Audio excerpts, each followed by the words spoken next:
প্রথম কথা হলো জুলাইকে ধারণ করে যারা আমরা অবিচল পথ চলছি তারা আমরা শহীদ রাষ্ট্রপতি জিয়াউর রহমানের পরিবারের পক্ষে পাশে থেকে জুলাই চেতনাকে বাস্তবায়নের পথে হেঁটে চলেছি।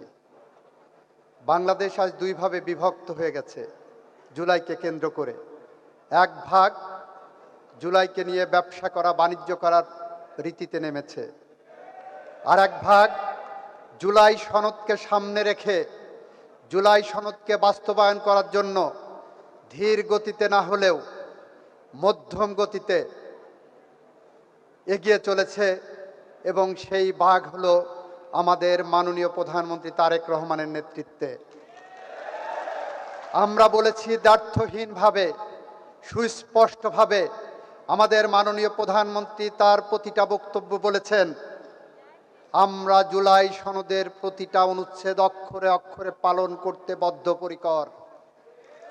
আর এক শ্রেণী জুলাইকে নিয়ে, জুলাই সনদকে বিভ্রান্ত করার জন্য তথাকথিত গণভোটের মাধ্যমে এক ধরনের দাবি তুলেছেন।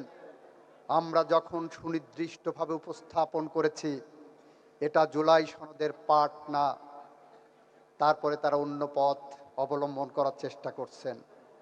আমরা আপনাদের কাছে আহ্বান জানাতে চাই, আপনারা যারা জুলাই যোদ্ধা, যে সন্তানটি শহীদ হয়েছেন আমরা অনুভব করি সে সন্তানটি আমার সন্তান। যে ভাইটি নিহত হয়েছেন আমরা অনুভব করি সে ভাইটি আমার ভাই। যে ভাইটি পা হারিয়েছেন আমরা মনে করি সে ভাই আমার ভাই। যার রক্ত গিয়েছে আমরা মনে করি আমরা সে আমার রক্ত গিয়েছে। এভাবে আমরা জুলাই সনদকে ধারণ করছি, জুলাই চেতনাকে ধারণ করছি। ধারণ করতে যে যেটা আমরা অনুভব করছি, আমাদের এক পাশে বসে ফ্যাসিবাদ সার্বভৌমত্ব হরণের চেষ্টা করছে, আমার আর এক পাশে মৌলবাদ যারা ক্ষমতার মোহে অন্ধ হয়ে যাওয়ার চেষ্টা করছে।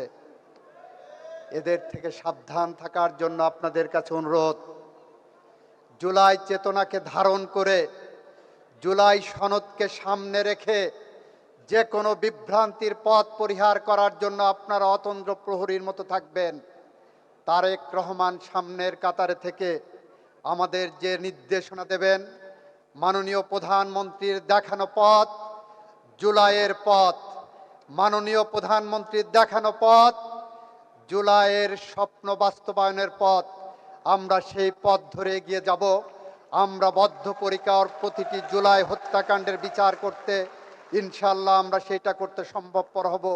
সেই প্রত্যয়, সেই প্রত্যাশা ব্যক্ত করে আমি আমার কথা শেষ করছি। খোদা হাফেজ। বাংলাদেশ জিন্দাবাদ। সবাইকে ধন্যবাদ। সবার আগে বাংলাদেশ, সবার আগে বাংলাদেশ। আসসালামু আলাইকুম।